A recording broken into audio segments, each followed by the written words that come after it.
지난 시간에 나온 하나님의 의가 무엇인지 살펴보았습니다. 기도의 내용, 하나님의 나라와 하나님의 의를 구하라.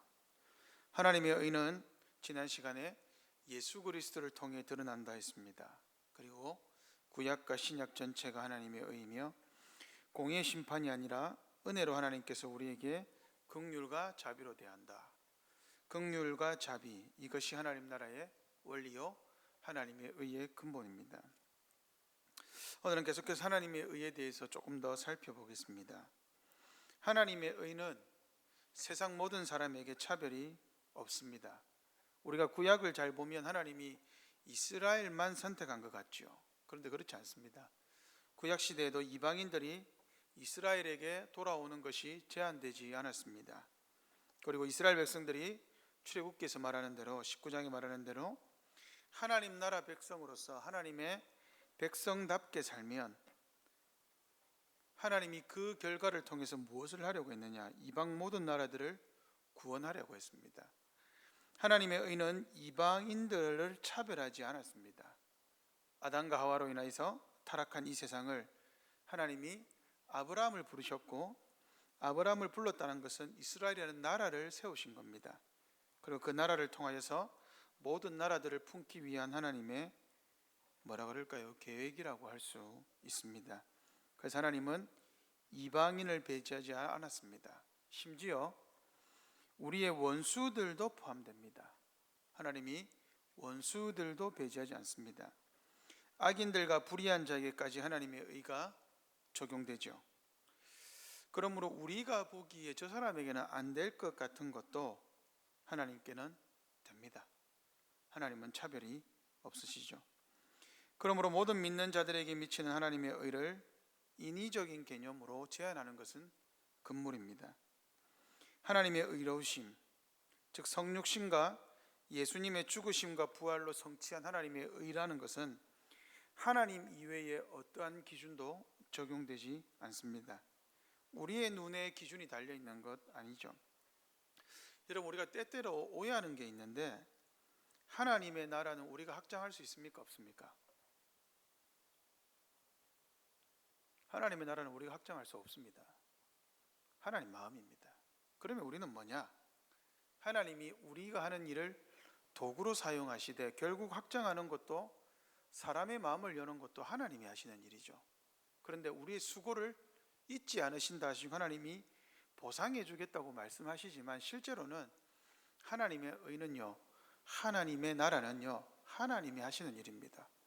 우리가 한다고 해서 더 되고 우리가 안 한다고 해서 덜 되고 이런 부분이 없습니다. 다만 우리를 하나님께서 동력자로 부르셔서 하나님의 나라를 확장하시려는 계획과 뜻에 우리를 포함시켜 주는 것이지 우리의 손에 무언가 달려있는 것은 아닙니다. 때때로 우리는 하나님의 공의가 무너지는 아픔을 경험하죠. 우리 자신이 이해할 수도 용서할 수도 없는 우리가 피해자가 되는 경우들이 있습니다.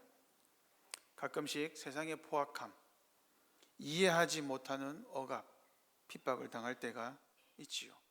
우리의 의도와 상관없이 그렇게 될 때가 있습니다. 엘리야가 하나님의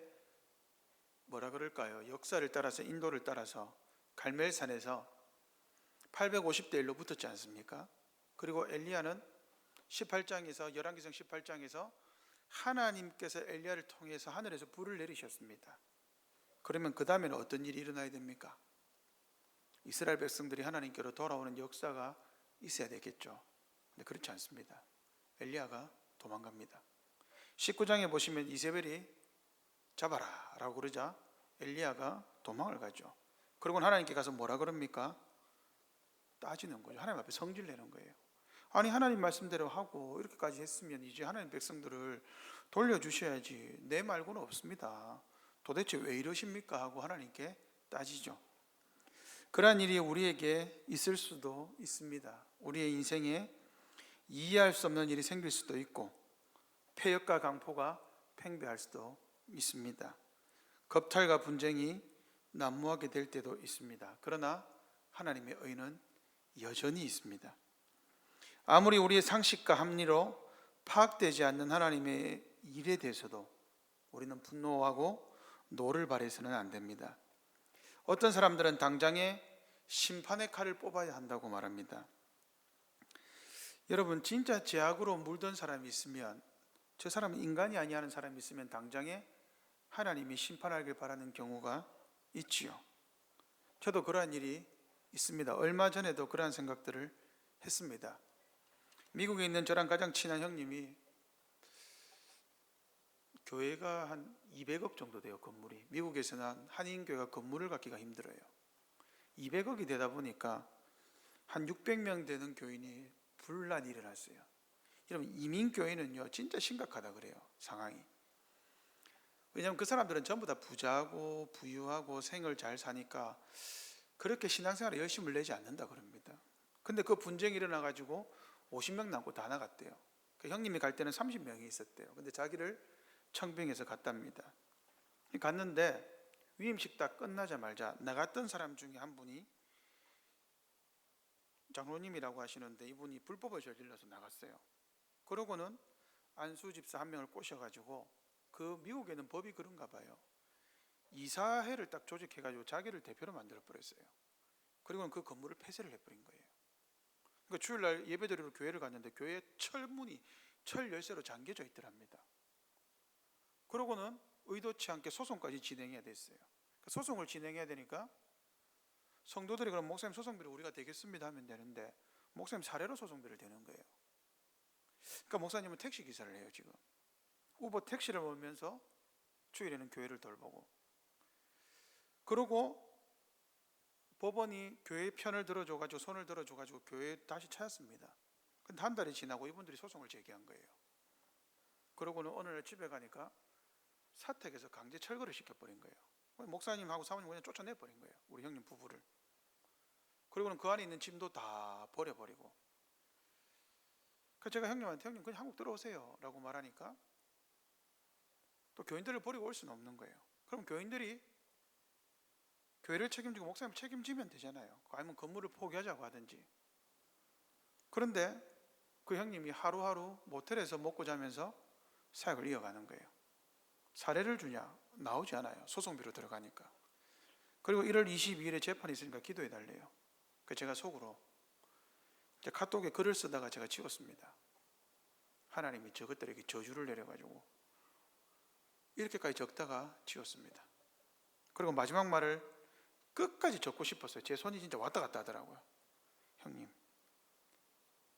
진짜 저 하나님이 그 질병이라는 걸 사용하셔서라도 지웠습니다. 거짓말을 하지 않았습니다. 그러한 경우들이 있을 수 있습니다. 없는 경우들이 없죠. 이 세상에 무슨 일이 안 일어날 수 있겠습니까? 당장의 심판의 칼을 뽑아야 하죠. 그렇게 하는 것이 정당할 수도 있습니다. 그런데 오늘 읽은 말씀이 무엇입니까? 여호와의 자비와 긍휼이 무궁하기 때문에 우리가 진멸되지 않는도다. 이 말씀을 기억하셔야 합니다. 우리는 심판자가 아닙니다. 당장 눈에 보이는 그 일 뒤에 어떠한 일이 있는지를 알 수는 없죠. 그래서 선지자는 뭐라고 하느냐? 아침마다 새롭습니다. 하나님의 성실이 크다라고 증거를 하죠. 타인에 대한 판단 이전에 우리는 먼저 우리의 죄와 허물에 대한 여호와의 길이 참으심을 생각해야 합니다. 우리가 분노가 차오를 때는 어떻습니까? 내가 하나님께 어떠한 죄를 용서받았는지 까먹는 거예요. 내가 이러한 대접을 받아야 될 사람이 아닌데라고 생각을 하는 겁니다. 그러면 분노하고 짜증이 일어나고 화가 나지요. 우리가 하나님의 자비와 용서에 판단의 닻을 내리지 않으면 언제 흥분과 분노가 분출될지 모르는 아주 경박한 본성의 소유자들이 우리이지요. 그러므로 우리는 의식적인 노력으로 아무리 불의한 상황과 불의한 대상에 대해서도 어떻게 해야 됩니까? 하나님의 의로움이 미치지 않는 곳은 없다라는 하나님의 오묘한 경륜을 인정해야 합니다. 그리고 우리의 삶을 이어가야 하죠. 악에 대하여 즉각적인 응징이 보이지 않는다고 하나님의 공의로운 심판이 없는 것은 아닙니다. 악과 포악한 일들이 행해지는데도 하나님이 잠잠하신 것처럼 보여서 하나님을 공의와 무관하신 분으로 여기는 경우들이 있어요. 오늘날에는 하나님이 심판하지 않나 이런 생각을 가지는 경우들이 있습니다. 그런 하나님은 그런 분이 결코 아닙니다. 오히려 잠잠하실 때가 진짜 무서울 때입니다. 왜 그럴까요? 심판의 칼날을 갈고 계시는 거예요. 그러다가 어느 시점이 되면 하나님이 보응의 할 시위를 당기시는 거죠. 최후 심판이 바로 그와 같습니다. 하나님이 지금 오래 참으시는 것은 여러분 오래 참았다가 한 방에 확실하게 끝내려고 하는 것입니다. 그러므로 우리는 지금 잠잠할 때 두려워하고 떨어야 합니다. 나 자신을 비롯해서 모든 사람에게 이루시는 하나님의 공의가 당장 우리의 눈에 확보되지 않는다고 해서 경솔하게 판단하는 일은 없도록 자중해야 합니다. 하나님의 공의에는 차별이 없고 예외가 없습니다. 하나님의 공의와 자비는 우리가 임의로 판단할 수 없습니다. 기준은 하나님께만 있다. 이것을 기억하십시오. 그리고 하나님의 의는 또 무엇일까요? 비록 율법과 다른 의, 여러분 율법과 복음은 대조됩니까? 같은 것입니까? 우리가 주로 율법과 복음을 다른 것으로 보는 경향들이 강합니다. 예수님이 뭐라고 하셨습니까? 내가 율법을 폐하러 온 것이 아니요 도리어 완성하러 왔다라고 말하십니다. 거기서 완성이란 단어는 성취입니다. 그러므로 하나님의 의는 율법을 폐하지 않고 세웁니다. 율법을 그저 법조문에 불과한 어떤 종이 쪼가리에 불과한 십계명을 여러분 그냥 찬송가 뒤 표지에 있는 것으로 간주하는 경향들이 있는데 그거 아주 위험한 생각입니다. 왜 그럴까요? 법의 집행자요 입법자요 심판자이신 하나님을 율법과 분리할 수 없습니다. 우리가 매주일 왜 반복적으로 그렇게 필요 없어 보이는 회개의 기도를 하고 사죄의 선언을 할까요? 여러분 그 사죄는 제가 선언하는 게 아닙니다. 하나님이 율법에 의해서 반드시 심판하신다는 것을 기억하라는 거죠. 그리고 하나님이 율법에 의해서 우리가 죄인이라는 것을 기억하라는 거죠. 그리고 하나님이 그 자리에서 우리를 사형수가 아니라 의인으로 대우하는 것입니다. 사죄하는 것이죠. 이런 차원에서 볼 때 율법을 범하는 것은 단순히 법조문 하나를 어기는 것이 아닙니다. 그 법을 제정하신 하나님과의 관계를 생각해야 합니다. 여러분 법을 어기면요 누구와의 관계가 불편해지면요 잘못을 하면요 그 사람과의 관계가 불편해집니다. 죄도 마찬가지입니다. 하나님의 말씀을 어기면요 하나님과의 관계가 불편해집니다. 이게 율법의 조문입니다. 그래서 바울은 죄를 뭐라고 그랬느냐? 인격적인 관계성과 결부되었다. 그래서 그것을 불순종이라고 했습니다. 불순종은 뭐냐면 창조자와 피조물, 즉 주인과 종 사이에 파괴된 관계입니다. 이 최초의 불순종이 아담과 하와에게서 나왔고 그 결과 어떻게 되었습니까? 하나님과의 관계가 단절되었습니다. 그게 죽음이죠. 하나님의 명령을 거절하는 것은 무엇입니까? 하나님과 비기려는 것과 똑같습니다. 내가 하나님과 유사하다. 그렇게 인정하지는 않는다 할지라도 여러분 죄의 속성입니다. 죄는 하나님 자리에 자신이 앉는 겁니다. 이사야 선지자는 뭐라고 그랬습니까? 사탄을 계명성에 비유합니다. 계명성, 하늘 아래 가장 찬란한 빛이라고도 하죠. 가장 아름답고 지혜로운 자리에서 가장 비참한 신분으로 전락했습니다. 왜요? 하나님과 비기려는 교만에서 그렇게 된 겁니다. 아담과 하와의 타락의 본질이 무엇입니까? 하나님처럼 될 수 있다는 교만에서 그렇게 되었습니다. 그런데 여러분 잘 생각해 보세요. 율법은요 아담과 하와가 타락한 이후에 주었습니다. 타락 이전에 준 게 아니죠. 타락 이후에 아담과 하와의 율법의 조문을 주신 이유는 무엇입니까? 소요리 문답이나 대요리 문답에 보면 하이데베르크도 마찬가지입니다. 율법을 지킬 수도 없는 사람에게 왜 율법을 주셨습니까? 여러분 하나님 율법을 주신 이유가 뭐죠? 출애굽기 20장에도 율법을 다 지키라고 준 것이 아닙니다. 그것이 죄의 기준입니다. 죄를 깨닫는 거죠. 죄를 깨달아서 뭐 하라고요? 우리가 죄를 깨달을 때에 내가 죄인이구나. 구원자가 없이는 안 되는구나. 그것을 깨달으라는 거예요. 그래서 율법을 주신 이유는요 더욱더 하나님을 의지하고 하나님을 찾고 하나님이 없으면 안 된다라는 것을 보라는 겁니다. 그리고 어디에서 구원받았느냐? 율법을 지킴으로 구원받은 것이 아니라 하나님의 은혜로 구원받았다는 것을 깨달으라는 것입니다. 바리새인들은 어떻게 했습니까? 율법을 준수했습니다. 그러니까 자기들이 죄인이라는 생각을 못했습니다. 그래서 예수님이 뭐라고 하셨습니까? 입술로는 나를 존경하나 마음은 내게서 멀도다. 이게 하나님이 율법을 지킨다고 생각하는 사람들에 대한 평가였습니다. 입술로는 나를 존경한다. 마음은 내게서 멀다. 사도 바울이 이 말을 어떻게 받았죠?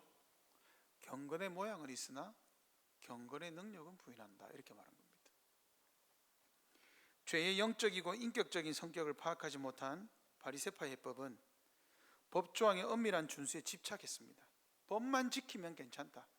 하나님이 어떻게 받아들이든지 말든지 관심 없고 그냥 하나님이 주신 법만 지키면 된다. 그러면 하나님이 나에게 마땅히 주셔야 될 것을 주실 것이다. 이렇게 착각한 겁니다. 그래서 예수님이 그들을 회칠한 무덤이다. 여러분, 회칠한 무덤이 뭡니까?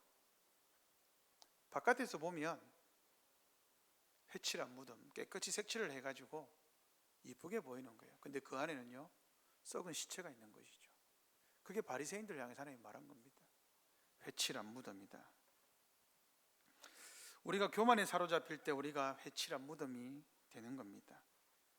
그래서 말씀이 이제는 문자적인 법조항이 아니라 인격적인 육신을 입으시고 오신 하나님의 인격체로 이 땅에 오신 그 하나님과의 관계성을 예수님을 통해서 회복하지 않으면 안 되는 겁니다.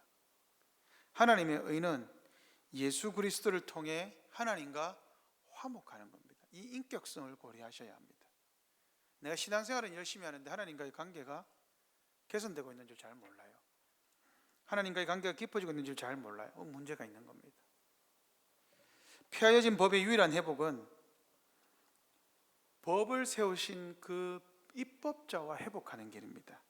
그래서 예수님을 화목제물이다 이렇게 이야기합니다. 하나님과 화목시킨 화목제물. 그러므로 예수님이 이 땅에 오셔서 화목제로 드려졌습니다. 그 결과 어떻게 되었습니까? 율법을 폐하는 것이 아니라 오히려 우리가 율법을 더 사모하고 더 사랑하고 잘 지키게 된 것이죠. 여러분, 그게 예수님 때문입니다. 이전에는 상관없던 법이 이제는 나하고의 긴밀한 관계에 있다는 것을 인정하고 그 법을 지키기 위해서 기도하고 하나님께 구하고 부르짖게 되는 것이죠. 그러므로 하나님의 의는 율법을 폐하는 것이 아니라 율법을 세웁니다. 때문에 신약과 구약은 동일한 가치가 있죠. 구약은 율법이라고 해서 무시해도 되는 법이 아닙니다. 신약과 동일한 법이며 신약의 그림자가 되고 예수 그리스도를 예언하고 있기 때문에 신약과 구약의 복음은 동일합니다. 그 어느 것도 서로를 폐하거나 대체하지 않죠. 그러므로 우리는 오늘 어떻게 기도해야 할까요?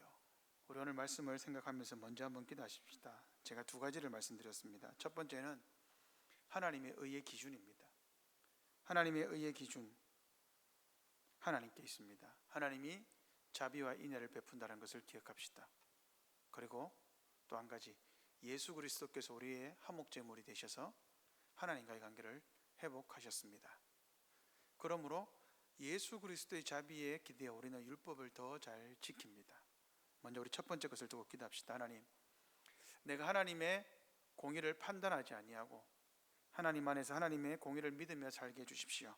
우리 같이 한번 기도하며 나아가겠습니다.